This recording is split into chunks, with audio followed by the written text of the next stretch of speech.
guys right there, and the police literally drove by when my sister was riding up and down our road. That cop that I said is nice, he just drove by because he stopped by one time whenever we were riding, and he let us turn on the sirens and wear his bulletproof armor, look at his pistol and knife, so yeah.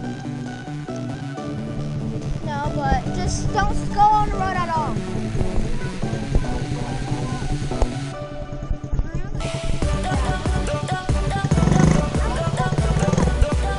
So guys, another sheriff